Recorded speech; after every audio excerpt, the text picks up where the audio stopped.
ஆண்டவரை நோக்கி யாக்கோபு ஒரு விண்ணப்பத்தை ஏறெடுக்கிறார். அது என்ன விண்ணப்பம் என்றால் 26வது வசனம் 32ஆம் அதிகாரம் ஆதியாகமத்தின் புஸ்தகம் சொல்லுகிறது, அவர் நான் போகட்டும் பொழுது விடுகிறது என்றார். அதற்கு அவன், நீர் என்னை ஆசீர்வதித்தால் ஒழிய உம்மை போகவிடேன் என்றான். வசனத்தில் அவன் ஆண்டவரை பார்த்து யாக்கோபு ஒரு காரியத்தை கேட்கிறான், நீர் ஆசீர்வதித்தால் ஒழிய உம்மை போகவிடேன் என்றான். அநேக ஆசீர்வாதங்களை குறித்து நாம் வாசிக்கிறோம். குறிப்பாக முற்பிதாக்களுடைய ஆசீர்வாதத்தை நாம் பார்க்கிறோம். முற்பிதாக்கள் என்று சொன்னால் ஆபிரகாம், ஈசாக்கு, யாக்கோபு என்பவருடைய ஆசீர்வாதங்கள். இந்த 3 பேருடைய ஆசீர்வாதங்கள் விசேஷமானவைகள், எல்லாருக்குமே இருக்குது. ஆனால் இந்த 3 பேருடைய ஆசீர்வாதம் விசேஷமானது. குறிப்பாக அதில் ஆபிரகாமுடைய ஆசீர்வாதம் விசேஷமானது. ஆபிரகாமின் ஆசீர்வாதம் புறஜாதியாருக்கு வரும்படி அப்படின்னு சொல்லப்பட்டு பரிசுத்த ஆவியை குறித்தும் அந்த ஆபிரகாமுக்கு கொடுக்கப்பட்டதான அப்பம் ரசம் இது சம்பந்தமான விஷயங்களை குறித்து நாம் பார்க்கிறோம். அதையும் தாண்டி ஈசாக்குக்கு கொடுக்கப்பட்ட ஆசீர்வாதம் யாக்கோபுக்கு கொடுக்கப்பட்டது. குறிப்பாக ஆசீர்வாதம் அப்படின்னு சொல்கிறத நம்ம யாரும் இங்கே விரும்பாமல் இல்லை, ஆசீர்வாதத்தை விரும்பாதவர்கள் யாரும் இல்லை. ஆனால் ஆசீர்வாதம் என்பது என்னங்கிறதுல தான் இப்போ பிரச்சனையாக இருக்குது. புதிய ஏற்பாட்டு சபைக்கும் பழைய ஏற்பாட்டு சபைக்கும் என்ன வித்தியாசம், அதாவது இன்னும் இப்படி சொல்லணும்னா நியாயப்பிரமாணத்துக்கும் சுயாதீன பிரமாணத்துக்கும் என்ன வித்தியாசம் அப்படின்னு கேட்டிங்கன்னு சொன்னால், நியாயப்பிரமாணத்தின் ஆசீர்வாதமானது ஆரம்பிக்கும் பொழுது ஆவிக்குரிய விதத்தில் இருந்தாலும் அது போக போக உலக பிரகாரமாய் தான் இருந்தது. ஆனால் நமக்கு முழுக்க முழுக்க மேலான ஆசீர்வாதம், அதாவது ஆவிக்குரிய ஆசீர்வாதத்தை குறித்து ஆண்டவர் வேதம் சொல்லுகிறது. கீழானவைகள் அல்ல மேலானவைகளையே நாடுங்கள் என்று சொல்லப்பட்டிருக்கிறது. நமக்கு கொடுக்கப்பட்ட ஆசீர்வாதங்கள் ரொம்ப வித்தியாசமானது. ஆனால் என்ன ஆச்சரியம்னு கேட்டிங்கன்னா, இந்த பழைய ஏற்பாட்டில் சொல்லப்பட்ட ஆசீர்வாதங்களுடைய ஆவிக்குரிய தனம் அது அவங்களுக்கு தெரியல. இப்போது கானானை சுதந்திரிக்கணுங்கிறது ஆபிரகாமுக்குரியது. ஆனால் அதனுடைய உண்மை அவர் பின்னாடி புரிஞ்சுக்கிறார். அதனால தான் எபிரேயர் 11 சொல்கிறாரு, அதை அல்ல அதிலும் மேன்மையான பரமதேசத்தையே அவர் நாடினார் அப்படின்னு. இந்த கானானுங்கிறது பரம கானான். நம்மளை இப்போ எதை வாஞ்சிக்கிறோம்? பரம கானானை வாஞ்சிக்கிறோம். அவர் கானான் தேசத்தை விரும்பினார். நான் எதனால் இந்த தேசத்தை நான் சுதந்திரித்துக் கொள்வேன் அப்படின்னு கேட்கிறார். அவரை பொறுத்த வரைக்கும் ஆரம்பத்தில் என்னன்னு கேட்டீங்கன்னு சொன்னால், அந்த கானானை சுதந்திரிப்பது தான் ஆசீர்வாதமாக இருந்தது. ஆனால் கவனித்துக் கொள்ளுங்கள், அதற்கு பிறகு அவருக்கு அந்த ஆவிக்குரிய தரம் புரிகிறது, அதுக்கு பின்னாடி இருக்கிற ஆசீர்வாதம் புரியுது. அதனால தான் அப்புறமா அவர் சொல்றாரு, அந்த தேசத்தை நேசிச்சவர் சொல்றாரு, எதனால் சுதந்திரித்துக் கொள்வேன்னு கேட்ட அதே ஆபிரகாம் தான் பின்னாடி ஆண்டவர்கிட்ட சொல்றாரு, இதை அல்ல இதிலும் மேன்மையான பரமதேசத்தையே அவர் நாடினார் அப்படின்னு. அப்போ அதனால் என்னன்னா, ஒரு இடத்துல அவருக்கு தெரிஞ்சிருச்சு, இந்த தேசத்தை குறித்து அல்ல வேறொரு தேசம் எனக்கு இருக்கிறது, இந்த எருசலேமை அல்ல தேவன் தாமே கட்டி உண்டாக்கின அஸ்திபாரம் உள்ள நகரம் அப்படின்னு இருக்கிறது, அந்த நகரத்தை குறித்து அப்படின்னு இருக்கிறது. ஒரு இடத்துல அவங்க புரிஞ்சுக்கிறாங்க, இது ஆசீர்வாதம் இல்லை, மேலான ஆசீர்வாதம் ஒன்று இருக்கு அப்படின்னு சொல்லி. ஆனால் புதிய ஏற்பாட்டு சபையை சார்ந்த இப்போ நாம அவங்க புரிஞ்சுக்கிட்ட அளவுக்கு கூட ஆசீர்வாதத்தை புரிஞ்சுக்கணுமான்னு தெரியல. இப்போ நமக்கும் அவங்கள மாதிரியே தான் இருக்கும். இப்போ பாருங்க, ஆண்டவர் ஆபிரகாமை அனுப்பும்போது என்ன சொல்லி அனுப்புறாரு? உன் பேரை பெருமைப்படுத்துவேன் அப்படிங்கிறார். இப்போ ஆபிரகாம் நினைச்சிருப்பாரு, ஆட்டோமேட்டிக்காக என்ன நினைச்சிருப்பாரு? ஓ, இந்த ஊரில் நம்ம பேரை பெரிய பேராக மாற்றுவார் போல அப்படின்னு சொல்லி. 15ஆம் அதிகாரம் வரைக்கும் ஆபிரகாமுக்கு எல்லா ஆசீர்வாதமும் வருது. வந்த உடனே நம்மள மாதிரியே தான் ஆபிரகாம் அடுத்த கேள்வி கேட்குறாரு, ஆண்டவரே எல்லாம் இருக்குதுப்பா, எனக்கு பிள்ளை இல்லையாப்பா அப்படிங்கிறார். உடனே ஆண்டவர் சொல்றாரு, இல்லைப்பா உனக்கு ஒரு பிள்ளையை நான் கொடுப்பேன்ப்பா அப்படிங்கிறார்.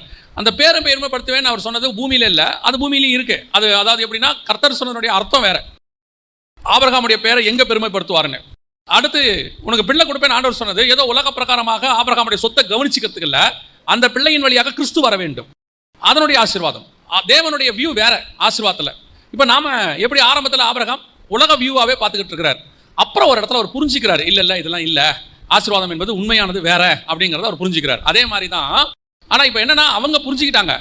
இப்போ அந்த ஒரிஜினல் ஆசீர்வாதத்துக்குரிய நம்ம அவங்கள மாதிரியே தான் ஆரம்பத்தில் இருந்த மாதிரி இருக்கிறோம். இப்போ நாம எதை சொன்னாலும் இந்த பூமிக்குரியதை பற்றி தான் பார்க்குறோம், பூமிக்குரியதை தான் யோசிக்கிறோம். இப்போ நம்ம எதை தான் யோசிக்கிறோம்? ஆண்டவர் எனக்கு ஒரு இடம் கொடுப்பாரா, ஒரு வீடு கொடுப்பாரா, சாகரத்துக்குள்ள ஒரு வீடு கொடுத்துருவாரா, ஒரு 25 வயசு ஆயிடுச்சுன்னா அதுக்குள்ளே பையனுக்கு எப்படியாவது ஒரு கல்யாணம் பண்ணி வச்சிருவாரா, கல்யாணம் பண்ணி வச்சாச்சுன்னா எப்படியாவது ஒரு பேரப்பிள்ளையை பாத்திர மாட்டோமா, பேரப்பிள்ளையை பார்த்த பிறகு எப்படியாவது அடுத்து அந்த பேரப்பிள்ளைக்கு ஒரு கல்யாணத்தை பாத்திர மாட்டோமா, இப்படியே தான் யோசிக்கிறோமே ஒழிய இவைகளுக்கு பின்னால் நமக்கு வேறொரு ஆசீர்வாதம் இருக்கிறது, அதை நாம் புரிஞ்சுக்கிறது இல்லை. அதே மாதிரி தான் யாக்கோபுக்கு பின்னாடி போனீங்கன்னு சொன்னால் அங்கேயும் இதே மாதிரி விஷயம் இருக்கு.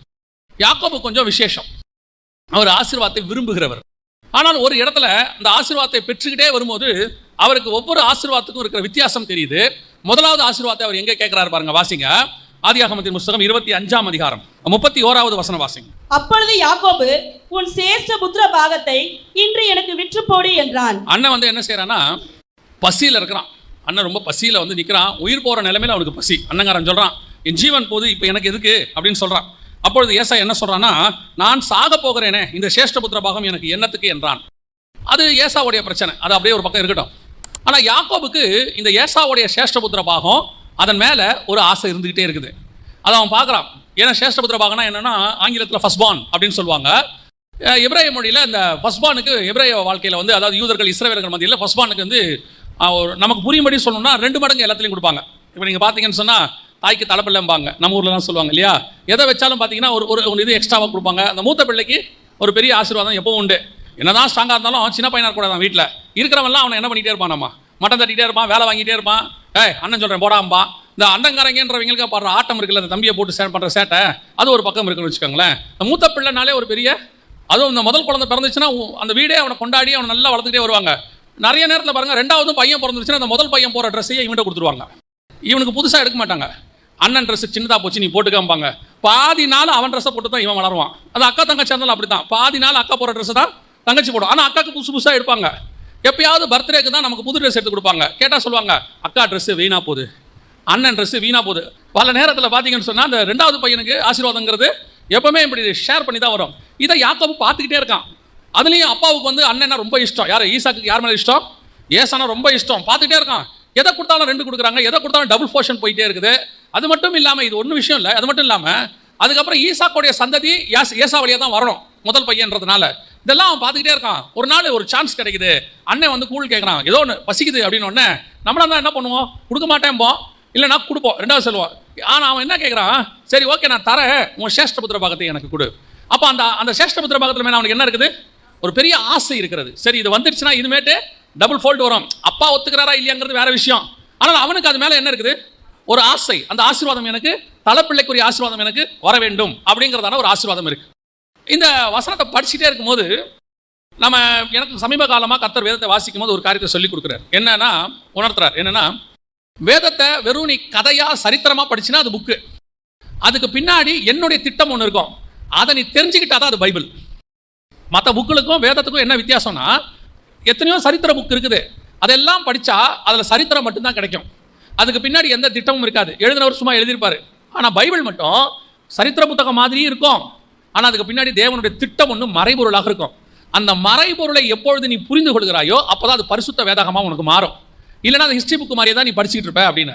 சமீப காலமாக ஒவ்வொரு விஷயத்துக்கு பின்னாடி அப்படி இருக்கிற சில விஷயங்களே கர்த்தர் அப்படியே சொல்லி கொடுத்துக்கிட்டே வரும்போது இந்த சம்பவத்தை படிக்கும்போது ஒரு காரியத்தை உணர்த்தினார். என்ன அப்படின்னு கேட்டிங்கன்னா, ஏசா சேஷ்டபுத்திர பாகத்தை கொடுத்தா சரி, யாக்கோபு அதுக்கு பதிலாக என்ன கொடுத்தான்? ஏசாவுக்கு என்ன கொடுத்தான்? கூழ் தானே கொடுத்தான். இவ்வளோ தானே நமக்கு தெரியும் இல்லையாமா? வாசிங்க 25ஆம் அதிகாரம் 34வது வசனம் கொடு. அப்பொழுது யாக்கோபு ஏசாவுக்கு, நல்லா கவனிங்க, அவன் கேட்டது வெறும் கூழ் தான். யாக்கோபு என்ன கொடுத்தா பாருங்க. அப்பொழுது யாக்கோபு ஏசாவுக்கு அப்பத்தையும் பயிற்றும் கூழையும் கொடுத்தான். அவன் கேட்டதா கூழ் தான், இவன் கொடுத்தது அப்பமும் பயிற்றங்கோள். பயிற்றங்கோள் எப்படி இருந்துச்சான்? 30வது வசனம் வாசிங்க. 30வது வசனம். அப்பொழுது ஏசா யாக்கோபை நோக்கி, அந்த சிவப்பான கூழ் எப்படி இருந்துச்சு? சிவப்பாக இருந்துச்சு. பயிற்றங்கோள் எப்படி இருந்துச்சு? இப்போ அவன் கொடுத்தது சிவப்பான கூழும் அப்பமும். ஆண்டவர் சொன்னாங்க, யாக்கோபு என்பது இஸ்ரவேல் பூமிக்குரிய சேஷ்டபுத்திர பாகத்தை அதிகமாக விரும்புகிறான், முதற் பலன் ஆசீர்வாதத்தை விரும்புகிறான். ஆனால் அவன் எதை கொடுத்துட்டான் ஏசா கிட்டனா? அப்பத்தையும் சிவப்பான கூழையும் கொடுத்துட்டான். அப்பமும் சிவப்பான கூழ் எதுக்கான அடையாளம்னு கேட்டா, உடன்படிக்கைக்கான அடையாளம். அதாவது அப்பத்தையும் ரசத்தையும், சிவப்பான திராட்சை ரசத்தையும் அப்பத்தையும் எடுத்து கொடுக்குறாரு. அந்த முதற் பலனான இயேசு எடுத்து கொடுக்குறாரு. ஆனால் அதை எடுத்து யாருக்கிட்ட இயேசு கொடுக்கலன்னு கேட்டிங்கன்னா, இஸ்ரவேல்கிட்ட கொடுக்கல. உங்களுக்கு இது உள்ள ஒரு லிங்க் இருக்கு, உங்களுக்கு சொல்கிறேன், கவனிங்க. 2ஆம் அதிகாரம் யோவான்ல மரியாள் இயேசுகிட்ட போய் திராட்சை ரசம் கேட்குறாங்க இல்லையா? அவர்களுக்கு திராட்சை ரசம் குறைவுபட்டது என்றாள். அப்பொழுது இயேசு, உனக்கும் எனக்கும் என்னன்னார்? ஸ்திரீயே, உனக்கும் எனக்கும் என்ன அப்படின்னு கேட்டார். ஏன் அந்த இடத்துல மட்டும் அவர் ஸ்திரீன்னு சொன்னாரு? ஆதியாகமம் 3:15 ஆண்டவர் சொல்லும்போது தீர்க்கதரிசனம் சொல்றாரு, உனக்கும் ஸ்திரீக்கும் உன் வித்துக்கும் அவள் வித்துக்கும் பகை உண்டாக்குவேன். அது சபைக்கும் இயேசுக்கும் பிசாசுக்கும் அந்திகிறிஸ்துக்குமான தொடர்பு. அந்த இடத்துல ஸ்திரீ என்பது உலக பிரகாரமாக யாரை குறிக்கும்னா மரியாதை குறிக்கும். ஸ்திரீயின் வித்தாக இயேசு வந்தார். இப்போ அந்த ஸ்திரீ சபை. இப்போ நியாயப்பிரமாண சபையினுடைய முடிவு தான் இயேசு. அந்த நியாயப்பிரமாண சபைக்கு அடையாளம் தான் மரியாள். அவங்க யூதர்களுக்கு திராட்சை ரசம் கேட்குறாங்க. யாருக்கு திராட்சை ரசம் இல்லை? யூதர்களுக்கு இல்லை, அவங்களுக்கு முடிஞ்சிருச்சு. இப்போ இயேசு சொல்றாரு, உனக்கும் எனக்கும் என்ன? அதோட அர்த்தம் என்னன்னா, நியாயப்பிரமாண சபையே புதிய உடன்படிக்கை திராட்சை ரசத்துல உனக்கும் எனக்கும் என்ன? இந்த விஷயத்துல இஸ்ரவேல் சபைக்கும் எனக்கும் ஒன்றும் கிடையாது. என் வேலை இன்னும் வரவில்லை. அந்த வேலை எப்போ வந்துச்சுன்னா, சிலுவைக்கு போறதுக்கு முன்னாடி கம்யூனியன் கொடுக்கும்போது இயேசு சொல்ற வார்த்தை, என் வேலை வந்ததென்று சொல்லி அவர் திராட்சை ரசத்தை எடுத்து கொடுத்தாருன்னு இருக்கு. அப்போ அந்த திராட்சை ரசம் என்பது உடன்படிக்கைக்கான அடையாளம். இப்போ இது யாருக்கிட்ட இருந்துச்சுன்னா, இஸ்ரவேல் கையில் இருந்துச்சு. யாக்கோபு என்பது இஸ்ரவேல். அவங்ககிட்ட புதிய உடன்படிக்கை இருந்துச்சு, இஸ்ரவேல்ல தான் அது இருந்துச்சு. இயேசு தனக்கு உண்டானவைகளிலே வந்தார், சொந்தமானவற்றில் வந்தார். இஸ்ரவேல்ல தான் அது இருந்துச்சு. ஆனா நடந்தது என்ன அப்படின்னு கேட்டா, ஏசா என்பது புறஜாதிக்கு அடையாளம், ஏதோமியர் புறஜாதிக்கு அடையாளம். இவன் என்ன பண்றான், யாக்கோபு அவனுடைய உலக பிரகாரமான சேஷ்டபுத்திர பாகத்தை வாங்கிக்கிட்டு என்னத்தை கொடுத்துட்டான், புதிய உடன்படிக்கையை அவன் கையில கொடுத்துட்டான். இன்னைக்கு உலக ஆசீர்வாதத்தை நீங்கள் பெற்றுக்கொள்ள விரும்புகிறோம், சகோதர ஆசீர்வாதத்தை பெற்றுக்கொள்ள விரும்புகிறோம். ஆனால் எதை விட்டு கொடுக்கிறோம் என்பதுதான் கேள்வி. அதுக்கு பதிலாக எதை கொடுக்கிறோம்? யாக்கோபு தன்னை அறியாமலேயே ஒரு காரியத்தை செய்தான். பயிற்றங்குள்ளையும் அப்பத்தையும் யார் கையில கொடுத்துட்டான்? ஏசா கையில கொடுத்துட்டான். இப்போ ஈசாக்கு ஏசாவை ஆசீர்வதிக்கும் போது ஒரு காரியம் சொல்றாரு, நல்லா கவனிங்க. எல்லா ஆசீர்வாதத்தையும் யாக்கோபு வாங்கிட்டு போயிடறான். வாங்கிட்டு போன உடனே ஏசா போய் கேட்கிறான் ஈசாக்க, என் தகப்பனே, 38ஆம் வசனம், என் தகப்பனே, இந்த ஒரு ஆசீர்வாதம் மாத்திரம் தான் உம்மிடத்தில் உண்டா? 27ஆம் அதிகாரத்துல ஆசீர்வாதம் உண்டா? என் தகப்பனே என்னையும் ஆசீர்வாதியும் என்று சொல்லி ஏசா சத்தமிட்டு அழுதான்.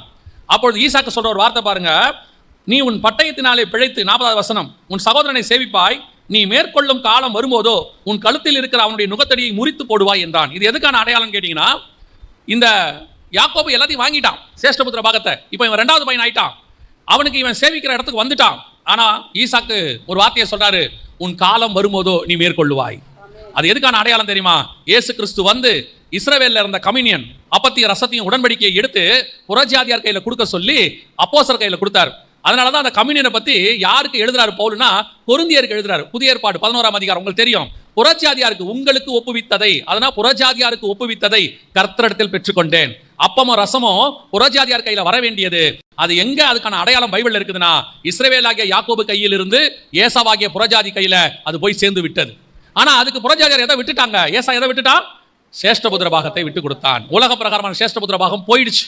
இப்ப ஏசாவுக்கு தெரியாது, ஏசாவுக்கு இதுக்கு பின்னாடி இருக்கிற ஆவிக்குரிய சத்தியம்லாம் தெரியாது. அவனை பொறுத்த வரைக்கும் எனக்கு சோப்பான கூழ் கிடைச்சா போதும், உயிர் வாழணும், ஜீவன். அதனாலதான் இயேசு கிறிஸ்து சொல்றாரு, இந்த அப்பத்தை குசித்து இந்த பாத்திரத்தில் பானம் பண்ணுகிறவனுக்கு ஜீவன் உண்டு, நித்திய ஜீவன் உண்டுன்னு சொல்றாரு. இப்ப அவன் சாக போறேன்னு அதை கேட்டு வாங்குறான்.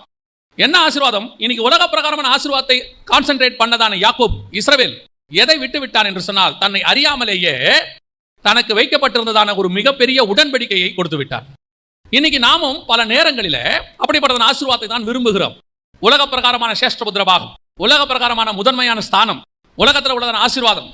எனக்கு தெரிஞ்ச ஆண்டவர் பல நேரங்களில் என்ன பண்ணுவாரு அப்படின்னு கேட்டீங்கன்னு சொன்னா, உலக பிரகாரமாய் நமக்கு வர வேண்டியதான மிக முக்கியமான சில காரியங்களை வரவிடாதபடிக்கு தடுத்துருவார். ஏன் தடுத்துருவாரு அப்படின்னு கேட்டீங்கன்னா, கிறிஸ்துவின் மூலமாய் ஒரு ஆசீர்வாதம் உங்களுக்கும் எனக்கும் வர வேண்டி இருக்கிறது. அந்த ஆசீர்வாதத்தை பெற்றுக்கொள்ளுகிறதுக்கு இந்த ஆசீர்வாதம் ஒரு தடை. பல நேரம் நம்ம என்ன சொல்றோம், எங்க அப்பா அம்மா என்னை ஏமாத்திட்டாங்க, எங்க அக்கா தங்கச்சிங்க என்னை ஏமாத்திட்டாங்க, கொடுக்க வேண்டியதெல்லாம் எனக்கு கொடுக்காம விட்டுட்டாங்க, எனக்கே தெரியாம கையெழுத்து போட்டு வித்துட்டாங்க, நான் கேட்டதுக்கு என்னை திட்டி அமுச்சு விட்டாங்க. இதெல்லாம் தேவனுக்கு தெரியுமா தெரியாதா? நல்லா தெரியும். அவர் ஏன் அமைதியா கண்டும் காணாதவரை போல இருந்தார் தெரியுமா? அவருக்கு தெரியும் அவன் என்ன செஞ்சுக்கிட்டு இருக்கிறான்னா, உங்ககிட்ட இருக்கக்கூடியதான சேஷ்டபுத்திர பாகத்தை வாங்கணும்னு நினைச்சு பூமியில் இருக்கிற லேண்டு கொஞ்சம் ஒரு 1/2 ஏக்கர், 1 ஏக்கர், 1 கிரவுண்டு, 2 கிரவுண்டு, இதை எப்படியாவது வஞ்சகமா பிடிங்கணும்ட்டு உங்களுக்கு விரோதமா வேலை செஞ்சுக்கிட்டே இருக்காங்க. ஆனா ஆண்டவர் பார்த்துட்டே இருப்பாரு, அவன் லேண்டை தான் உங்க கையில இருந்து வாங்க போறான், ஆனா அவன் கொடுக்க போறது உனக்கும் எனக்குமான ஒரு உடன்படிக்கை அவன் கொடுத்து விட்டு போக போகிறார். பல நேரங்களில் கர்த்தர் நீங்கள் ஆசைப்படுகிறதை விட மேலான ஆசீர்வாதத்தை ஒன்று கர்த்தர் வைத்திருக்கிறார். அது நம் கண்களுக்கு தெரியாது, ஏசாவுக்கு தெரியாது. இப்ப என் கையில அவன் கொடுக்குறானே, அது இஸ்ரவேல் கொடுக்குதுன்னு அவனுக்கு தெரியாது. அவனை பொறுத்த வரைக்கும் யாக்கோபு கொடுக்குறான். அன்னைக்கு இஸ்ரவேல் புறஜாதியார்ட்ட கொடுத்த கம்யூனியன் இன்னைய வரைக்கும் அந்த கம்யூனியன் நம்ம கையில் தான் இருக்கிறது. இப்ப வரைக்கும் நம்ம கையில தான் இருக்குது. இப்ப நீங்க எந்த ஆசீர்வாதத்துக்கு ஆசைப்படுறீங்கன்றதான் கேள்வி. சேஷ்டபுத்திர பாகம் எப்படி இருந்தாலும் யாக்கோபுக்கு வந்துடும். ஏன்னா ஆண்டவர் வயிற்றுல இருக்கும்போது என்ன பண்ணிட்டாரு, சொல்லிட்டாரு. அவன் சொல்லிட்டாரு, அவர் ஆண்டவர் சொல்லிட்டாரு, மூத்தவன் இளையவனை சேவிப்பான்னு எங்க சொல்லிட்டாரு? வயிற்றுல இருக்கும்போதே ரெபெக்காட்ட சொல்லிட்டாரு. ஆனால் அதை பெற்றுக்கொள்வதற்கு யாக்கோபு கையாண்ட முறை, இவன் சேஷ்டபுத்திர பாகத்தை ஏசா கிட்ட கேட்காவிட்டாலும் அது யாருக்கு வந்து சேர்ந்துரும்? யாக்கோபு கிட்ட வந்து சேர்ந்துரும். அதை யாராலையும் தடுக்க முடியாது. ஏன்னா அது கர்த்தர் நிர்ணயம் பண்ணது வயிற்றுல இருக்கும்போது. அதை பெற்றுக்கொள்வதற்கு நம்ம நடுவுல சில தந்திரம் பண்ற மாதிரிங்க. ஏசா சொல்லுவான், தந்திரத்தினாலே என்னிடத்துல அவன் பெற்றுக்கொண்டான்பா. அதைத்தான் உங்களுக்கு சொல்றேன். பல நேரத்தில் கர்த்தர் நமக்கு நியமிச்சதை நம்ம கையில கொண்டு கொடுத்துருவாரு. நடுவில் நம்ம பூந்து சில காரியங்களை கெடுத்துருவோம். நடுவில் நம்ம பூந்து அதை செய்யலாம், இதை செய்யலாம், அவரை பிடிக்கலாம், இவரை பிடிக்கலாம், அந்த வக்கீலை பிடிக்கலாம், இந்த எம்எல்ஏவை பிடிக்கலாம், கவுன்சிலரை பிடிக்கலாம், அவரை பார்த்தா வேலைக்கு ஆகும், எவரை பார்த்தாலும் வேலைக்கு ஆகாது. அப்படி செய்யும் போது உங்க கையிலிருந்து ஏதாவது போயிடும். ஆண்டவர் சொல்வார், எவ்விடத்திலும் வழக்காடுவது உனக்கு ஏற்றதில்ல. ஒரு இடம் வரும், உன்னை ஏமாத்தினவர்கள் கண்களுக்கு முன்பாக அவர்களுடைய நுகத்தடியை முறித்து போடுகிற காலம் ஒன்று வரும். கர்த்தர் உங்களை நீ ஆசீர்வாதிக்கிற காலம் ஒன்று வரும். ஆனா அந்த ஆசீர்வாதம் பூமிக்குரிய சேஷ்டபுத்திர பாகமா இருக்காது, இயேசு கிறிஸ்துவிடத்திலிருந்து வரக்கூடிய உடன்படிக்கையின் ஆசீர்வாதமாக இருக்கும். ஏசா கையில அப்பத்தையும் ரசத்தையும் கொடுத்துட்டான். அப்பத்தையும் சிவப்பான பயிற்றங்குள்ளையும் கொடுத்தான். யாக்கோபு ஆசைப்பட்ட முதலாவது ஆசீர்வாதம், பூமிக்குரிய ஆசீர்வாதம் என்ன தெரியுமா? அண்ணனை மாதிரி எனக்கு 2 மடங்கு வேணும், அவனை மாதிரி வேணும். இப்பவும் சொல்றேன், உங்களுக்கும் எனக்கும் கர்த்தர் வேற ஒரு ஆசீர்வாதத்தை வச்சிருக்கிறார். அது மேலானது. வானத்தையும் பூமியும் உண்டாக்கின தேவன், தேவனுடைய ஊழியக்காரர் ஆசீர்வதித்து கொடுத்த அப்பமும் ரசமும், கர்த்தர் முதற் பேரான இயேசு கொடுத்த ஆசீர்வாதம் நம்ம கையில் இருக்கு. நமக்கு உடன்படிக்கை பண்ணினவர் ஒருவர் இருக்கிறார். அவருடைய ஆசீர்வாதங்கள் எல்லாம் நமக்கு தான் வரப்போகுது. அல்லேலூயா. நம்ம ஏன் அதை பத்தி கவலைப்படணும்? நல்லா அரசியல் தெரிஞ்சு நல்ல ராணுவ வீரன் மாதிரி இருந்தா தாவீதுடைய அண்ணன், அவன் ராஜாவாகல, ஆனா அவன் ராணுவத்துல தான் போனோம். இவனுக்கு ராஜா ட்ரெஸ் கூட போட முடியாது, ஆனா இவனை கர்த்தர் ராஜாவாக உட்கார வச்சிருக்கிறார். யாரை எதுக்கு அனுப்பினார்னு கர்த்தருக்கு தெரியும். நாம ஆசைப்படுறது அந்த மாதிரி ஆயிரணும், இந்த மாதிரி ஆயிரணும். யாக்கோபுக்கு அப்படிதான் ஆசை. என்ன ஆசை? ஏசா மாதிரி ஆயிரணும். கர்த்தர் நமக்கு வச்ச ஆசீர்வாதத்தில் உங்களுக்குன்னு வர வேண்டியது கண்டிப்பாய் வரும். அதுல மாற்று கருத்தே இல்லை. கர்த்தர் யாக்கோபை அன்னைக்கே சொல்லிட்டாரு, மூத்தவன் இளையவனை சேவிப்பான்னு. அது நிறைவேறும். இந்த குறுக்கு வழியில போய் வாங்குதில்ல, அதை வாங்க போனதுடைய விளைவு. யாக்கோபு எதை கொடுத்துட்டான் தெரியுமா? அவன் தன் கையில் இருந்த அப்பத்தையும் திராட்சரசம் பயிற்றங்கூளையும் அவன் கையில் கொடுத்து விட்டான். இப்ப யாக்கோபுக்கு 2வது ஆசீர்வாதம் மேல ஆசை வருது. அது எந்த ஆசீர்வாதம்? நம்ம எல்லாருக்கும் தெரிஞ்சதுதான். ஆதியாகமத்தின் புஸ்தகம் 27ஆம் அதிகாரத்துல தகப்பனுடைய ஆசீர்வாதம். ஆனா இந்த ஆசீர்வாதத்தை அவன் பெற்றுக்கொள்வதற்கு அவன் ஆசைப்படல. ஆசைப்பட்டது யாரு? ரெபேக்கா. ரெபேக்கா ஆசைப்பட்டாங்க. ஆனா ரெபேக்கா கிட்ட ஒரு நல்ல குணம் இருக்கு. அதாவது ரெபேக்கால நீங்க தனியா தியானிச்சு பாருங்க, அந்த அம்மா மாதிரி ஒரு ஸ்பிரிச்சுவல் பர்சனை நீங்க என்ன செய்ய முடியாது? பார்க்க முடியாது. இந்த விஷயத்தை பார்க்கறதுக்கு முன்னாடி ஒரு விஷயத்தை நான் படித்தேன் அந்த அம்மாவை பற்றி. படிக்கும்போது அந்த அம்மாக்குள்ள இருக்கக்கூடிய ஸ்பிரிச்சுவல் விஷயம் பாருங்க.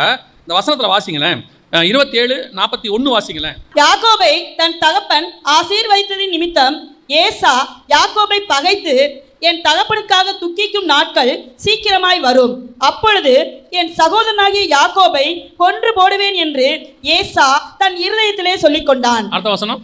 மூத்த மகனாகிய ஏசாவின் வார்த்தைகள் ரெபேக்காளுக்கு அறிவிக்கப்பட்டது. எப்படி? போதும். எப்படி? ஏசா எங்க சொன்னான்? இருதயத்தில் சொல்லிக் கொண்டான். இந்த காரியம் யாருக்கு அறிவிக்கப்பட்டது? எப்படி? அவன் மனசுல நினைச்சத ரெபேக்காட்ட யார் சொன்னா? புரியுதா? நான் அந்த வசனம் புரியுதா? நம்ம சாதாரணமா படிச்சுட்டு போயிடுவோம். வசனத்தை படிச்சு பாருங்க. யாக்கோபை கொன்று போடுவேன் என்று ஏசா தன் இருதயத்தில் சொல்லிக் கொண்டான். இருதயத்தில் மனசுல நினைச்சிருக்கிறான். இந்த காரியம் ரெபெக்காளுக்கு, அது என்ன சொல்றது? இந்த காரியம் ரெபெக்காளுக்கு அறிவிக்கப்பட்டது. யார் மூலமா? அப்பன்னா ரெபெக்காளுக்கும் தேவனுக்கும் உள்ள தொடர்பு பாருங்க. வயிற்றில் பிள்ளை ஒன்றோடு ஒன்று மோதி கொண்டவுடன் ரெபெக்கா யார் இடத்துல போனால்? இது என்னவாய் முடியுமோ என்று விசாரிக்கும்படி கர்த்தரிடத்தில் போனாள். அப்ப ரெபெக்காளுடைய சுபாவம் என்னன்னா, கர்த்தரோட பேசுற சுபாவம் இருக்கு அவளுக்கு. நம்ம பெருசா நினைச்சிட்டு இருக்கிறோம்ல, ஈசாக்கு ஆபிரகாம், நீங்க எடுத்து பாருங்க. ஈசாக்கோட ஸ்பிரிச்சுவலா ஸ்டாண்டர்டா நீங்க பாருங்க.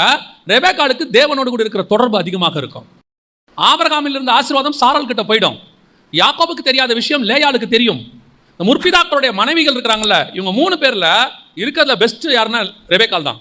இந்த அம்மா கிட்ட பாருங்க, அவன் இருதயத்தில் சொல்லிக் கொண்டான். இந்த காரியம் ரெபெக்காளுக்கு, இந்த பெனாதாத்னு ஒரு ராஜா இருப்பான் சிரியா தேசத்துல. அந்த ராஜா ஒரு நாள் தன்னுடைய தலைவர்கள்லாம் கூப்பிட்டு கேட்பான், நான் போடுற திட்டத்தெல்லாம் யாரோ இஸ்ரவேல் ராஜாவுக்கு போய் சொல்லிடுறாங்க, உங்களில் யார் அப்படி போய் சொல்றது எங்களுக்கு சொல்லுங்கம்பாங்க. சொன்ன உடனே கூட இருக்கிற தளபதி சொல்லுவான், ராஜாவே எங்க யாரையும் சந்தேகப்படாத, நீ உன் வீட்டின் பள்ளி அறையிலேயே பேசுகிறதை, அதாவது உன் வீட்டு பெட்ரூம்ல பேசுறத எலிசாவுக்கு தெரிஞ்சிருங்கிறான். நீ உன் வீட்டு ரூம்குள்ள பேசினா யாருக்கு தெரியும்? எலிசாவுக்கு தெரிஞ்சிருங்கிறான். அதுக்கு ஈக்குவலான வார்த்தை தான் இது. உன் இருதயத்தில் நீ பேசினா அது ரெபெக்காளுக்கு தெரிஞ்சிடும். அப்படின்னா அந்த அம்மாவுடைய ஸ்பிரிச்சுவல் குவாலிட்டியை பாருங்க.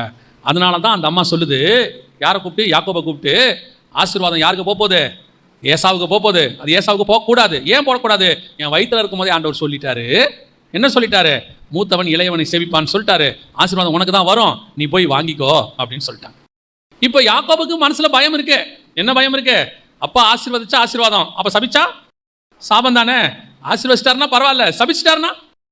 இப்போ ரெபெக்காள் சொன்னாங்க, ஆசீர்வதிச்சா அது உங்ககிட்ட வரட்டும், சபிச்சா அது என்கிட்ட வரட்டும். என்ன ஒரு டெடிகேஷன் பாருங்க, எப்படிப்பட்டதான ஒரு டெடிகேஷன். இப்போ யாக்கோபுக்கு ஒரு தைரியம் வருது. என்ன தைரியம்?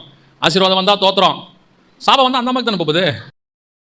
பல நேரத்தில் நீங்க பார்த்துருக்கீங்களா, நமக்கு பிரச்சனை வராட்டி நம்ம என்ன வேணாலும் செய்வோம் இல்லையா? நமக்கு பிரச்சனை வருதுன்னா இறங்கவே மாட்டோம் பாருங்க. பிரச்சனை அவங்களுக்கு தானே வரப்போகுது, செஞ்சுதான் பார்ப்போமே. அந்த மாதிரி யாக்கோபுக்கு என்ன, போறேன், ஆசீர்வதிச்சா ஆசீர்வாதம் எனக்கு, சாபம் வந்தா ரெபெக்காளுக்கு அந்த மாதிரி தான் சொல்லிருச்சே, உன்மேல் ஒரு சாபம் யாவும் என் மேல் வரட்டும். இது 2வது ஆசீர்வாதம் யாக்கோபுக்கு வர்றது. ஆனா இந்த ஆசீர்வாதம் ரெபெக்காள் மூலமாக வருகிறக்கூடிய ஆசீர்வாதம். இது பியூர்லி, இதுக்கு பின்னாடி ஒரு அழகான ஸ்பிரிச்சுவல் காரியம் அடங்கி இருக்கும். ஃபர்ஸ்ட் பாத்தீங்கன்னு சொன்னா, யாக்கோபு போய் நிற்பான். யாருன்னு ஈசாக்கு கேட்பாரு. முதல்ல கேட்ட உடனே நான் வந்து யாரு, ஏசா அப்படிம்பான். உடனே இவன் சொல்லுவான், குரலோ யாக்கோபின் குரல். தொட்டு பார்ப்பான், பார்த்தா சரீரமோ ஏன் ஏசாவின் சரீரம்னா அவன் மேலே என்ன போட்டிருந்தான், ஆட்டு தோல் போட்டிட்டு உள்ள வந்தான். தொட்டு பார்த்தா என்ன சரீரம், ஏசாவின் சரீரம். அப்போ முதல்ல இஸ்ரவேல் ஆசீர்வாதத்தை பெற்றுக்கொண்டது கர்த்தருடைய வார்த்தை சவுண்டு. முதல்ல கர்த்தருடைய சவுண்டு வந்துச்சு. அடுத்து இயேசு தொட்டு பார்க்கிறவராய் வந்தார், மாம்சத்தில் வெளிப்பட்டார், உலகத்தின் பாவத்தை சுதந்திரிக்கிற தேவாட்டுக்குட்டியாய் வந்தார். அதுக்கு பிறகு ஏசா சொல்வாரு, இனி என் மகன்தானோ என்று நான் அறியும்படி கிட்ட வா என்று சொல்லி அவன் என்ன பண்ணான் பையனை. 27வது வசனம் தான். அப்பொழுது அவனுடைய வஸ்திரங்களின் வாசனையை மோந்த உடனே ஆட்டுத்தோல்ல என்ன வாசனை வரணும், ஆட்டுத்தோலை மோந்தா என்ன வாசனை வரணும், ஆட்டுத்தோல் வாசனை வரணும். ஆனா அங்க என்ன வருது பாருங்க, 27வது வசனம் வாசிங்க. அவன் கிட்ட போய் அவனை முத்தம் செய்தான். அப்பொழுது அவனுடைய வஸ்திரங்களின் வாசனையை மோந்து, இதோ என் குமாரனுடைய வாசனை கர்த்தர் ஆசீர்வதித்த வயல்வெளியின் வாசனையை போல் இருக்கிறது. இது என்ன வாசனை, உன்னத பாட்டில் இருக்கிற இயேசு கிறிஸ்துவின் வாசனை. வாரும் நேசரே நாம் வயல்வெளியில் போய் தங்குவோன்னு சொல்றாங்கல்ல, குமாரனுடைய வாசனை. குமாரன்னா இயேசு கிறிஸ்து. இது முழுக்க ஸ்பிரிச்சுவல். ஃபர்ஸ்ட் வந்தது சவுண்ட், புறஜாதியாருடைய சவுண்டு. இயேசு கிறிஸ்து ஆரம்பத்துல இருந்து ஃபர்ஸ்ட் 2000 வருஷம் ஆதாம் முதல் கொண்டு நோவா வரைக்கும் பேசிக்கிட்டு இருந்தார். அதற்கு பிறகு தேவன் என்ன பண்ணாரு, மாம்சத்தில் வெளிப்பட்டார், தொட்டு பார்க்கிறவராய் வந்தார். அதான் தோமா கிட்ட சொல்றார், என்னை தொட்டு பார் அப்படிங்கிறார் பாருங்க. அதற்கு பிறகு மோர்ந்து பார்த்தல், இப்போ ஆவியானவராக இருக்கிறார் நம்ம கிட்ட, ஜீவ சுவாசத்தை ஊதினார், அவர்களை ஊதி பரிசுத்தாவை பெற்றுக்கொண்டார். இந்த 3 காரியமும் அங்க இருக்கும். இப்போ அந்த முகந்து பார்த்தா என்ன வரும்னா, இயேசுவின் வாசனை வீசும். ஆவியானவரால் கொடுக்கப்பட்ட வசனத்தை நீங்கள் தியானிக்கும் போது இயேசு கிறிஸ்துவின் வாசனை வீசும். அந்த ஆசீர்வாதம் முழுக்க இயேசு கிறிஸ்துவின் மூலமாக வரக்கூடிய ஆசீர்வாதம். இதான் அங்க சொல்லப்படுது. இந்த ஆசீர்வாதத்தை தான் அடுத்தபடியாக யாக்கோபு நேசித்தார். இந்த ஆசீர்வாதத்தை நீங்களும் நானும் நேசிக்கணும். சத்தம் நம்ம சத்தம், ஆனா நம்ம சாயல் தேவ சாயலாக இருக்க வேண்டும். நம்ம சத்தம் தான், ஆனா நம்மளை தொட்டு பார்த்தா யார் வெளிப்படணும் தெரியுமா, கிறிஸ்து வெளிப்படணும். அதனால தான் பவுல் சொல்றாரு, நான் என்னை சிலுவையில் அறைந்திருக்கிறேன், இனி நான் அல்ல, என்னில் வாழ்வது யாரு, கிறிஸ்து என்னில் வாழ்கிறார். நீங்க என்கிட்ட பேசி பாருங்க, பார்க்கறதுக்கு நான் பவுல் மாதிரி தான் இருப்பேன், ஆனால் என்னுடைய சாயல் தேவ சாயலாய் மாறிக்கொண்டே வர வேண்டும். என் மேல் ஆட்டுக்குட்டியினுடைய வஸ்திரம் வர வேண்டும். நமக்கு இன்னைக்கு அப்படிதான் இருக்கு. நமக்கு இன்னைக்கு என்ன பிரச்சனை, குரல் உள்ளுக்குள்ள என்னவா இருக்குது, யாக்கோபு குரல் தான், ஆனா மேல மாறவே இல்லை. பேச்செல்லாம் என்ன பேச்சு, கிறிஸ்தவ பேச்சு தான், ஆனா செய்கிற செய்கை என்ன செய்க, ஏசாவுடைய செய்கை. இன்னைக்கு நம்மளது எல்லாம் புறஜாதியாருடைய செய்கை தான். ஆனா பேசும்போது பாத்தீங்கன்னா பிரைஸ் தி லார்ட், ஹல்லேலூயா, ஸ்தோத்திரம். இல்ல சர்ச்சிலியா இருக்கட்டும் வெளியா இருக்கட்டும், நம்ம பேசுறத பார்த்து அடுத்தவங்க என்ன ஆயிடுவாங்க, மயங்கிடுவாங்க. பல நேரத்தில் நம்ம சவுண்டு வேற, நம்ம வேற. அதனால தான் சொல்றேன், இயேசு கிறிஸ்து வெளியே எப்படி இருந்தாரோ அப்படியே உள்ளேயும் இருந்தார். இல்லையா? குரல் வந்து யாக்கோபின் குரலும், சரீரம் ஏசாவின் சரீரமும் கிடையாது. நான் ஆவிக்குரிய அர்த்தத்தை உங்களுக்கு சொல்லிட்டேன், உலக பிரகாரமா சொல்றேன். என்ன வெளியே நான் என்ன பார்க்கிறேனோ அதே தான் நான் உள்ளே. நான் உள்ளுக்குள்ள என்ன எனக்கு சுபாவம் இருக்கிறதோ அதே சுபாவம் தான் எனக்கு வெளியே. எனக்கு ஒரு அங்கிள் இருக்கு தெரியும், இப்போ அவங்க இல்லை, அவங்களும் இன்ஜினியர் தான். அந்த அங்கிளும் பயங்கரமாக கோவப்படுவாங்க, வேற வழி இல்லை. வேற நம்ம சொல்ற வேலையை செய்யணும், ஆட்டோமேட்டிக்காக கோவம் தானே வரும். ஆனால் அந்த அங்கிள் கெட்ட வார்த்தைலாம் பேச மாட்டாங்க. அவர் சொல்றதே அழகா இருக்கும். இப்போ நீ இதை எப்பயா மாட்டியாடா அப்படிம்பாரு. அவன் பார்த்துட்டே இருப்பான், நரகத்துக்கு போறவனே அப்படிம்பாரு. அதாவது அவன் அவர் திட்டுறாரு, ஆனால் கெட்ட வார்த்தை யூஸ் பண்ணல. எப்படி திட்டாரு, நரகத்துக்கு போகிறவனே, வீணா என் சாபத்தை வாங்கிக்காத, இப்படியே தான் பேசுவார். எதுக்கு சொல்றேன், பல நேரங்களில் நாம் உள்ளே யாக்கோபாக இருக்கிறோம், வெளியே ஏசாவாக இருக்கிறோம். சிலர் உள்ளே ஏசாவா இருப்பாங்க, வெளியே யாக்கோபா இருப்பாங்க. பல நேரங்களில் ஆசீர்வாதம் இப்படித்தான் வருகிறது. உங்களை என்ன வெளியே பார்க்குறோமோ அதுதான் உள்ளேயும் இருக்க வேண்டும். யாக்கோபு 2வதாக ஒரு ஆசீர்வாதத்தை விரும்பினான். அது அவன் விரும்பாவிட்டாலும் தானாய் வந்தது, அவன் தாயார் மூலமாக வந்தது. இப்பவும் சொல்றேன், ரெபேக்கா சொன்ன வார்த்தை இருக்குல்ல, உண்மையில் ஒரு சாபம் யாவும், இது முழுக்க இயேசு கிறிஸ்து செய்தது. இயேசு எல்லா ஆசீர்வாதத்தையும் நமக்கு கொடுத்து விட்டு சாபத்தை எல்லாம் அவர் சுமந்து தீர்த்தார் என்று வேதம் சொல்லுகிறது. அவருக்கு வந்த எல்லா ஆசீர்வாதம் அவர் என்ன பண்ணிட்டாராம், நம்மகிட்ட கொடுத்தார். அவர் சொல்றார், பிதா எனக்கு கொடுத்தவைகளில் ஒன்றையும் நான் வச்சுக்கல, எல்லாத்தையும் உங்ககிட்ட கொடுத்துட்டேன்ட்டாரு. நீங்க போய் பிதா இயேசு கிட்ட என்னென்ன கொடுத்தாருன்னு வாசிச்சு பாருங்க. புதிய ஏற்பாட்டில் நியாயம் தீர்க்கிற அதிகாரத்துல இருந்து எல்லாத்தையும் வேதம் சொல்லுது. அத்தனை ஒரு யார்கிட்ட கொடுத்துட்டாராம், நம்மகிட்ட கொடுத்து வச்சிருக்கிறாரு. தேவன் தாமே அத்தனை அன்புள்ளவராக நம்மில் இருந்தார். அல்லேலூயா. இது 2வது ஆசீர்வாதம் யாக்கோபு பெற்றுக்கொண்டது. 3வது ஒரு ஆசீர்வாதம் இருக்கு. யாக்கோபுக்கு எங்கிருந்து வந்துச்சு வாசிங்க. ஆதியாகமத்தின் புத்தகம் 31ஆம் அதிகாரம் 1வது வசனத்தை வாசிங்க. லாபானுடைய குமாரர் எங்கள் தகப்பனுக்கு உண்டானவைகள் யாவையும் யாக்கோபு எடுத்துக்கொண்டான் என்றும், எங்கள் தகப்பனுடைய பொருளினாலே இந்த செல்வத்தை எல்லாம் அடைந்தான் என்றும் சொன்ன வார்த்தைகளை யாக்கோபை கேட்டான். இது 3வது. யாக்கோபு லாபானிடத்துல வேலை செய்ய போகிறான்.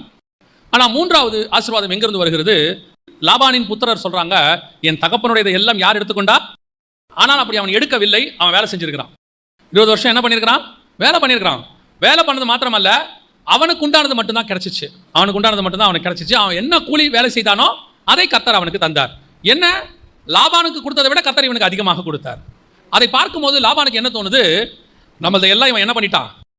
இது 3வது ஆசீர்வாதம். முதல்ல உள்ளது சகோதரனுடையது, 2வது தாய் பெற்றுக் கொடுத்தது, 3வது மாமனுடையது. மாமாவுடைய ஆசீர்வாதம் யாருன்னா சிரியா தேசத்துக்கான புறஜாதியாருடைய ஆசீர்வாதம். இந்த புறஜாதியாரோட ஆசீர்வாதம் என்பது என்ன அப்படின்னு கேட்டிங்கன்னா, நம்ம உலகத்தில் வேலை செய்கிறோம், எல்லாம் பண்ணுறோம், ஆனால் கர்த்தர் நம்மளை அங்கே என்ன பண்ணுறாரு? ஆசீர்வதிக்கிறார். ஏன்னா கர்த்தர் நம்மோடு கூட இருக்கிறார். இதை பார்க்கும்போது நம்ம கூட வேலை செய்கிறாங்கல்ல, அவங்களுக்கு நம்ம மேலே என்ன வரும்? ஒரு பொறாமை ஒன்று வரும். கர்த்தர் நம்மளை ஆசீர்வதிக்கிறத பார்த்து. இங்கே மட்டும் இல்லை, நீங்கள் எடுத்து பாருங்க, யோசேப்பு காலத்துலேருந்து இது நடக்கும், யாக்கோபு காலத்துலேருந்து நடக்கும். நம்மளை இவங்க ஒன்றும் இல்லாமல் விரட்டி விட்டுருவாங்க. இன்னும் சொல்ல போனால் இவங்க நம்மளோட மேலே தான் இருப்பாங்க. ஆனால் அவங்க கண்ணுக்கு முன்னாடி கர்த்தர் நம்மளை உயர்த்திக்கிட்டே வருவார், ஆசீர்வதிச்சிட்டே வருவார். இதை எப்படியாவது நம்மகிட்ட இருந்து எடுக்கணும்னு ஒரு கூட்டம் என்ன செய்யும்? முயற்சி பண்ணும். இந்த நேரத்தில் தான் இந்த ஆசீர்வாதத்தை கர்த்தர் அவன் கைக்கு போகாமல் நம் கைக்கு வாங்கி கொடுப்பார். இல்லை, எனக்கு என்ன ஆச்சரியம்னா, 20 வருஷமா அவங்ககிட்ட பேசாமல் இருந்த ஆண்டவர் அந்த இடத்துல ஒரு காரியம் அவனை பார்த்து சொல்லுவார் பாருங்க. 11வது வசனம், 31:11 வாசிங்க. அன்றியும் தேவதூதன் ஒருவர் சொப்பனத்தில் யாக்கோபே என்றார், இதோ இருக்கிறேன் என்றான். அப்பொழுது அவர், உன் கண்களை ஏறெடுத்து பார், ஆடுகளோட பொலியும் கடாக்கள் எல்லாம் கலப்பு நிறமும் புள்ளியும் வரியும் உள்ளவைகளாய் இருக்கிறது. லாபான் உனக்கு செய்கிற யாவையும் கண்டேன். நீ தூணுக்கு அபிஷேகம் செய்து எனக்கு ஒரு பொருத்தனையை பண்ணின பெத்தேலிலே உனக்கு தரிசனமான தேவன் நானே. இப்பொழுது நீ எழுந்து இந்த தேசத்தை விட்டு புறப்பட்டு உன் இனத்தாரில் இருக்கிற தேசத்திற்கு திரும்பி போ என்று சொன்னார் என்றான். லிட்டரலா ஆண்டவர் சொல்லியிருக்காரு புறப்பட்டு போ அப்படின்னு சொல்லி. 20 வருஷம் அங்கே வேலை செஞ்சிருக்கிறான் கர்த்தர். அந்த 20 வருஷத்துல இப்ப சொல்றாரு, நீ போதும், என்ன செஞ்ச?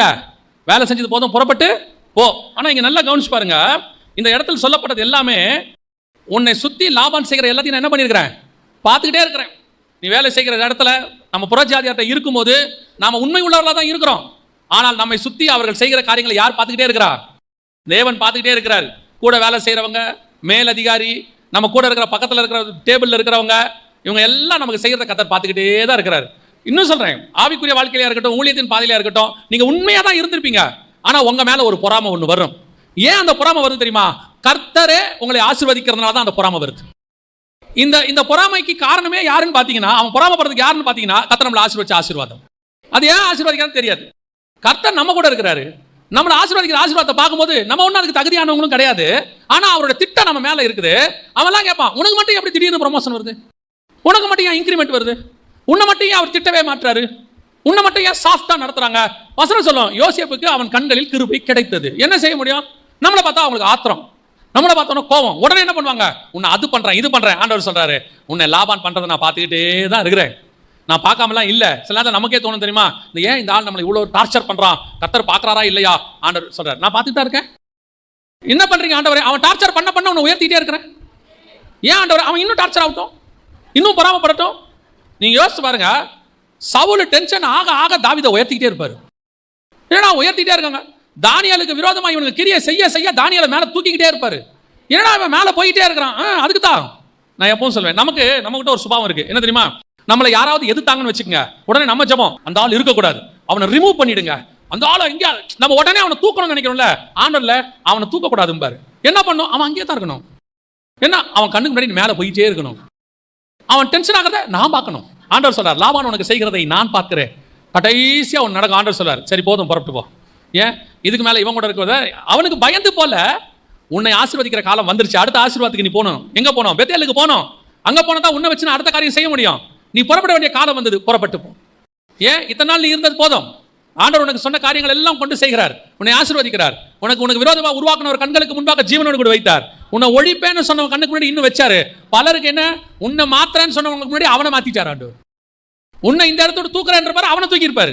என்ன நடந்துச்சு? சில சொல்லுவாங்க, என்னன்னே தெரியல, திடீர்னு அந்த ஆளை காணும். திடீர்னு அவர் காணும் இல்ல, அவர் தேவ பிள்ளைகளுக்கு எதிராக எழுப்பினவர். ஆண்டவர் பிளான் பண்ணிக்கிட்டே இருந்தாரு. அவர் உச்சத்துக்கு வரும்போது, தம்பி நீ போயிட்டு வந்து தூக்கி போயிட்டார். அந்த தேவன் நம்மோடு கூட இன்னும் இருக்கிறார், இன்னும் ஜீவனோடு கூட இருக்கிறார். நமக்கு ஒரு ஆசீர்வாதம் வரும். எது வரும் தெரியுமா? நாம கையிட்டு சம்பாரிச்சதை ஒரு நாளும் கர்த்தர் இன்னொருத்தன் கைக்கு விட்டு கொடுக்கவே மாட்டார். ஆமா, அதுவும் புறஜாதியார் கையில கொடுக்கவே மாட்டார். ஏன் கொடுக்க மாட்டார் தெரியுமா? அது கர்த்தர் நமக்கு கொடுத்த சுதந்திரம், கர்த்தர் நம்மை ஆசீர்வச்ச ஆசீர்வாதம். சில நேரத்தில் அப்பா அம்மா கிட்ட இருந்து வர வேண்டியது வராம இருக்கும், வர வேண்டிய சொத்து வராம இருக்கும். அதுக்கு பின்னாடி கர்த்தருக்கு நிறைய ரீசன் இருக்கும். இப்பவும் சொல்றேன், சில நேரங்களில் நமக்கு புறஜாதியோட ஆசீர்வாதங்கள் வர விடாதபடிக்கு தடுப்பார். அதே நேரத்தில் நம்முடைய ஆசீர்வாதத்தையும் அவன் கையில் கர்த்தர் விட்டு கொடுக்க மாட்டார். லாபான் எல்லாத்தையும் எடுத்துக்கலாம் என்னென்னமோ செஞ்சு பார்த்தான். கடைசியில் துரத்திக்கிட்டே வந்துட்டான், அடிச்சு பிடிச்சி வரான். எனக்கு ரொம்ப சந்தோஷம் என்னன்னா, யாக்கோபு ஆண்டவர்கிட்ட போய் ஜெபமே பண்ணல. யாக்கோபுக்கு தெரியாது லாபான் துரத்திட்டு வரான்னு. அவன் பாட்டு கேஷுவலாக இருக்கான் பெயர் சபாவில். துரத்திக்கிட்டே வரான். வந்துட்டு பெரிய பந்தாவாக பேசுவார் லாபான்.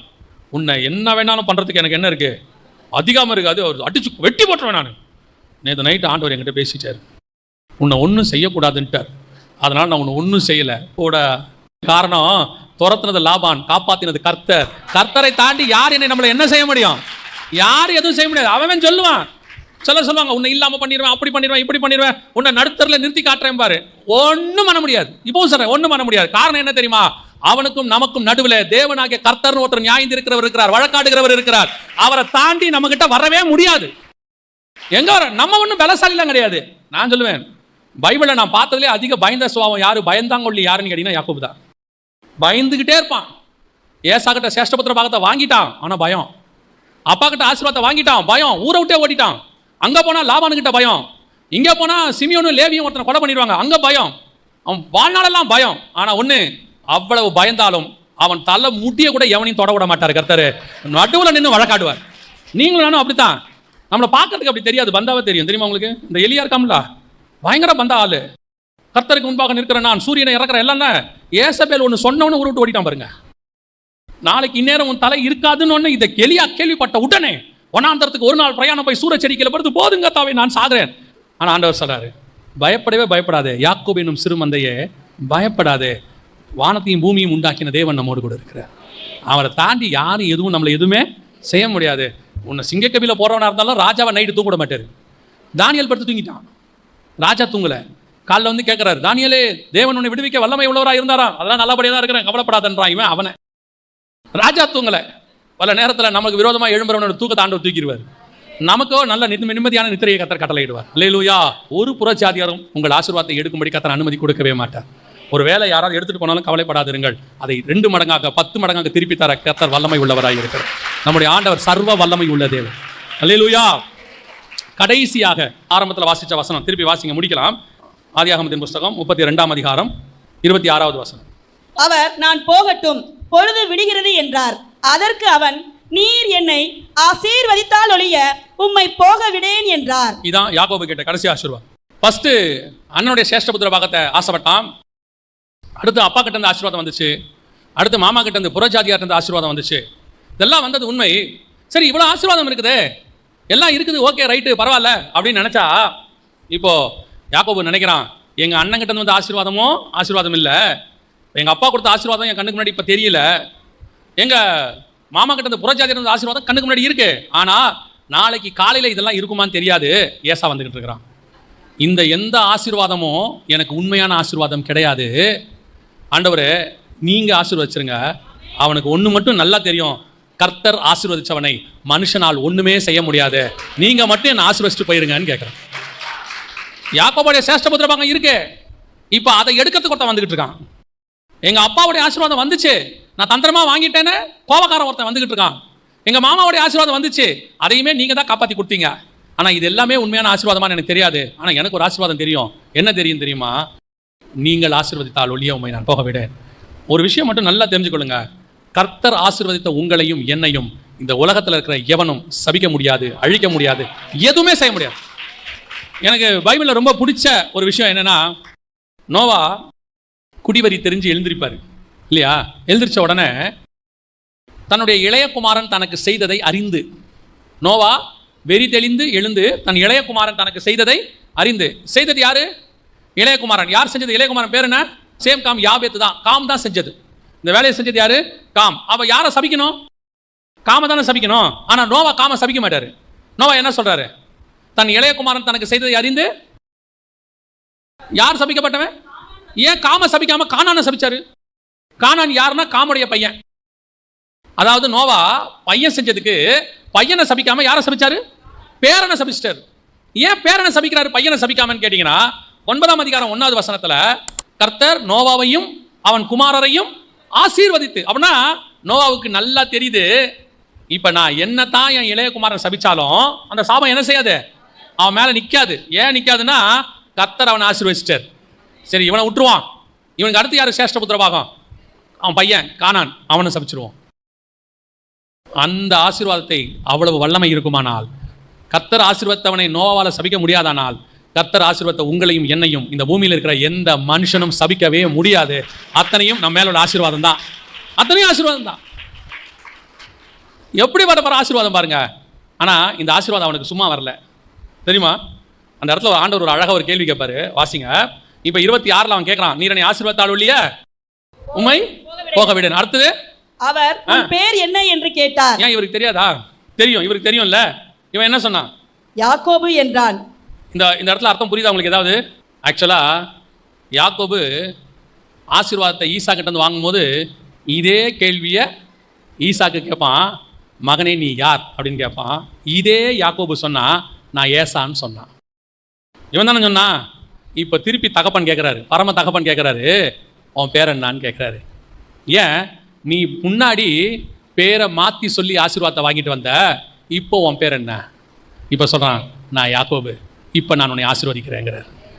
பல நேரத்தில் நாம் ஆசீர்வாதத்தை தந்திரமாய் வாங்கியிருக்கலாம், குறுக்கு வழியில் வாங்கியிருக்கலாம், ஒரு வேளை யார் வேணால் சொல்லியிருக்கலாம், அவங்க சொன்னதுனால வாங்கியிருக்கலாம். ஆனால் ஆண்டவர் கேட்குறாரு, அந்த ஆசீர்வாதம் அல்ல, இப்போ நான் உன்னை ஆசீர்வதிக்கிறேன். அந்த ஆசீர்வாதத்தை வாங்கின நீ ஊரை விட்டு ஓடுன. அவங்க அப்பா கிட்ட ஆசீர்வாதம் வாங்கினது ஊரை விட்டு ஓடனா? உங்க அப்பா கிட்ட ஆசீர்வாதத்தை பேரை மாற்றி சொல்லி வாங்கின, ஊரை விட்டு ஓடன. இப்போ உன் பேர் என்ன? யாக்கோபு. உண்மையை சொன்ன, இனி நீ ஊருக்குள்ள போலாங்கிறார். அதுக்கப்புறம் தான் அவன் எங்க புறப்பட்டு போறான்? ஊருக்குள்ள போறான். தப்பான விதத்தில் வாங்கின ஆசீர்வாதமா இருந்தாலும் நீ ஊரை விட்டு ஓடுற நிலைமை வரும். சில நேரத்தில் உண்மையை சொல்லுவதனால பிரச்சனை வரும் நீ நினைச்சினா, கர்த்தர் சொல்றாரு இல்ல. ஒரே தகப்பன் திருப்பி கேட்கிறாரு, உன் பேர் என்ன? அந்த தகப்பன்கிட்ட ஏசான்னு சொன்னவன் இந்த தகப்பன் சொல்றான், நான் யாக்கோபு. இப்ப சொல்றாரு, நான் உன்னை ஆசீர்வதிக்கிறேன். அந்த தகப்பன் பேரை நீ தப்பா சொல்லி வாங்கின, என்கிட்ட உண்மையா சொல்லி வாங்கியிருக்கிற. அந்த ஆசீர்வாதம் ஊரை விட்டு ஓட வச்சுச்சு. இந்த ஆசீர்வாதம் உன்னை ஊருக்குள்ள திருப்பி கொண்டு வந்துருச்சு. அல்லேலூயா. இதுதான் மெய்யான ஆசீர்வாதம். இந்த ஆசீர்வாதத்தை தான் கர்த்தர் உங்களுக்கும் எனக்கும் நியமித்து வைத்திருக்கிறார். நிறைய பேர் சொல்லுவாங்க யாக்கோபுனா எத்தன் அப்படின்னு. இல்ல, யாக்கோபுனா அடிச்சுவட்டை பின்பற்றுகிறவன். ஏன்னா அங்க குதிங்காலை பிடிச்சிக்கிட்டே வெளியே வந்தான்ல, அவங்க அண்ணன் காலை பிடிச்சிட்டே வந்தான் இல்லையா, அதனால அந்த காலை பிடிச்சிக்கிட்டு வரவேன்னு அர்த்தம். இப்போ அவர் சொல்றாரு, நீ உங்க அண்ணன் பேரை சொல்லி தானே ஆசீர்வாதம் வாங்கினேன், உன் பேரை சொல்லி வாங்க முடியல, இப்போ உன் பேரை சொல்லு, நான் உன்னை ஆசீர்வதிக்கிறேன். அவன் சொல்றான், நான் குதிங்காலை பிடிக்கிறவன் இல்ல, நீ தேவனுடைய ஜனம். இன்னொருத்தன் காலை பிடிச்சி வாங்கின ஆசீர்வாதம் இல்ல, இன்னொருத்தன் பேரை சொல்லி வாங்கின ஆசீர்வாதம் அல்ல. நான் உன்னை இஸ்ரவேலாய் மாத்துகிறேன், தேவனுடைய ஜனமாய் மாத்துகிறேன், என்னுடைய ஆசீர்வாதத்தை நான் உனக்கு தருகிறேன். இந்த ஆசீர்வாதத்தில் உன்னை இருந்து ஒருவனும் உன்னை தூக்க முடியாது.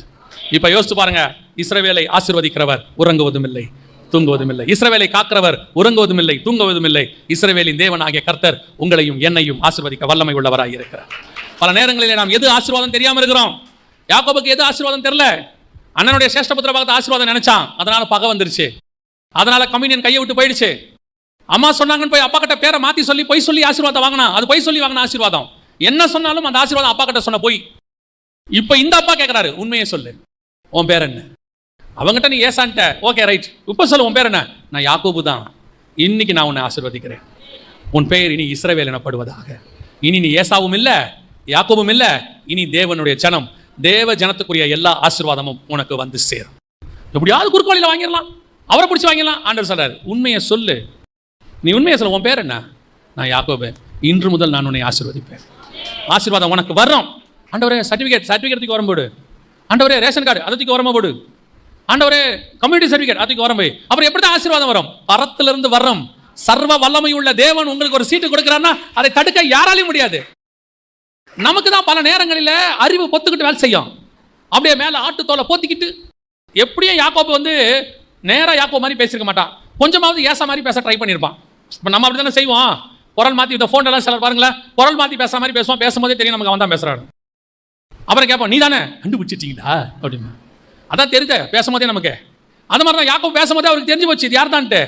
யாக்கா ஆனால் அவர் கேட்குறாரு, ஓ பார்க்கறதுக்கு ஏசா மாதிரியே இருக்குதே, பேசுறது பார்த்தா யாக்கோபு மாதிரி இருக்குதே. எல்லா ஆசீர்வாதமும் தகப்பன் கிட்ட போய் சொன்னான் ஏசான்னு, ஊரை விட்டு ஓடிட்டான். இப்போ தகப்பன் கேட்குறாரு, உன் பேர் என்ன? யாக்கோபு. சரி ஊருக்குள்ள வா திரும்பி. உலக ஆசீர்வாதம் ஊரை விட்டு ஓட பண்ணும், தேவனுடைய ஆசீர்வாதம் ஊருக்குள் வர பண்ணும். அல்லேலூயா. யாக்கோபின் மெய்யான ஆசீர்வாதம் அவர் கையில் இருக்கிறது, நம்முடைய மெய்யான ஆசீர்வாதமும் அவர் கையில் இருக்கிறது. அல்லேலூயா. நாம் ஜெபிக்க போகிறோம். எல்லாம் எழுந்திரிக்கலாமா தேவ சமூகத்தில்? ஆண்டவர் உங்களுக்கு ஒரு உண்மையான ஆசீர்வாதத்தை வச்சிருக்கிறார். அது கீழானதல்ல, மேலானது. வானத்திலிருந்து ஒரு பிளான் உங்க மேல இருக்கு. பரலோகத்தினுடைய திட்டம் ஒன்று உங்கள் தலைமையில் இருக்கிறது. ஆபிரகாம் இடத்தை ஆசைப்பட்டார். இந்த தேசத்தை நான் எதனால் சுதந்திரத்துக் கொள்வேன்? ஒரு நாள் அதே ஆபிரகாம் சொல்றார், இது இல்லை, இதிலும் மேன்மையான பரமதேசத்தையே நான் நாடினேன். அண்ணனுடைய ஆசீர்வாதம், அப்பாவுடைய ஆசீர்வாதம், மாமாவுடைய ஆசீர்வாதம் எல்லாத்தையும் பெற்றுக்கொண்ட யாக்கோபு ஒரு நாள் தேவனை பார்த்து கேட்கிறார், நீர் என்னை ஆசீர்வதித்தால் ஒழிய உம்மை நான் விடமாட்டேன். ஏன் யாக்கோபு இவ்வளவு ஆசீர்வாதம் வச்சிருக்கிறியே? இவ்வளவு ஆசீர்வாதமும் ஆசீர்வாதம் அல்ல, நீர் ஆசீர்வதிக்கிற ஆசீர்வாதம் தான் மெய்யான ஆசீர்வாதம். ஆண்டவர் உன்னை வானத்துக்குரிய ஆசீர்வாதத்தினால் நிரப்ப விரும்புகிறார். உங்களுக்கு விரோதமாய் உருவாக்கப்படுகிற எல்லா ஆயுதத்தையும் வாய்க்காமல் போக பண்ண போகிறார். உங்களை விரட்டிக்கிட்டு வர்றவங்க, துரத்திக்கிட்டு வர்றவங்க, ஏசா மாதிரி ஆட்கள் உங்களை கொலை பண்ண வர்றாங்க நீங்க நினைக்கிறீங்க. ராமுழுக்க தூக்கம் இல்லாமல் இருக்கீங்க, என்னை ஒழிச்சு கட்டிடுவாங்கன்னு நினைக்கிறீங்க. ஆண்டவர் சொல்றார், இல்ல இல்ல இல்ல இல்ல, அவர்கள் எல்லாம் வந்து உன்னோடு சமாதானமாய் போவார்கள். ஏசா வந்து சமாதானமாய் போனான், லாபான் வந்து சமாதானமாய் போனான். எனக்கு தான் பயம், என்ன நடக்குமோன்னு. கர்த்தர் சொல்றார், ஒன்றும் நடக்காது, உன்னை யாரும் எதுவும் செய்ய முடியாது. காரணம், சர்வ வல்லவருடைய ஆசீர்வாதம் உன்னோடு கூட இருக்கிறது. உச்சம் தலை முதல் உள்ள கால் வரைக்கும் ஆசீர்வதிக்கிற தேவன் உன்னோடு கூட இருக்கிறார். உனக்கு விரோதமாய் உருவாக்கப்படுகிற ஆயுதங்கள் வாய்க்காது. தைரியமா நீங்க சொல்லுங்க. அவன் நினைச்சான் லாபானுடைய ஆசீர்வாதம் இருந்தா நல்லா இருக்கும்னு. இப்ப அந்த லாபான் ஆசீர்வாதம் தான் அவனுக்கு பிரச்சனை.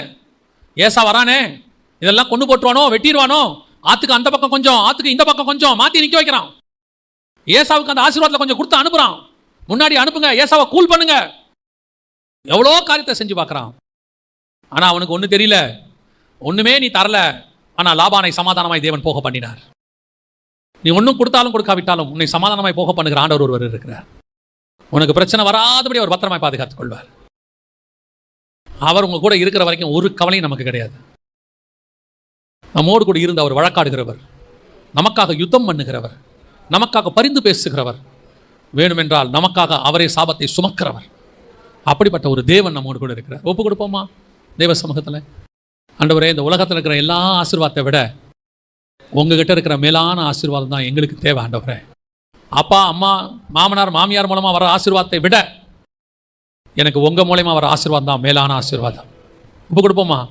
சர்வ வல்லமையுள்ள எங்கள் தகப்பனே, இந்த அருமையான வேலைக்காய் உமக்கு நன்றி. நீர் எங்களை ஆசீர்வதித்தால் ஒழிய வேற எந்த ஆசீர்வாதமும் எங்களுக்கு நிலையானது அல்ல. ஆண்டவரே, நீங்க எங்களை ஆசீர்வதிக்கிற தேவன், நீர் எங்களை ஆசீர்வதிக்கிற தேவன். பூமிக்கும் வானத்துக்கும் நீர் சர்வ வல்லமை உள்ள தேவனாய் இருக்கிறார். எங்கள் மேல் வைத்திருக்கிற பரலோகத்தின் திட்டத்தை, ஆசீர்வாதத்தை, பரலோகத்தின் ஆசீர்வாதத்தை எங்களுக்கு தந்து ஆசீர்வதிப்பீராக. முடிவு பரியந்தம் அதில் நிற்க எங்களுக்கு கிருபை பாராட்டும். எங்கள் ஆண்டவர் இயேசு கிறிஸ்துவின் நாமத்தில் ஒப்பு கொடுத்து ஜெபிக்கிறோம் எங்கள் ஜீவனுள்ள நல்ல பிதாவே.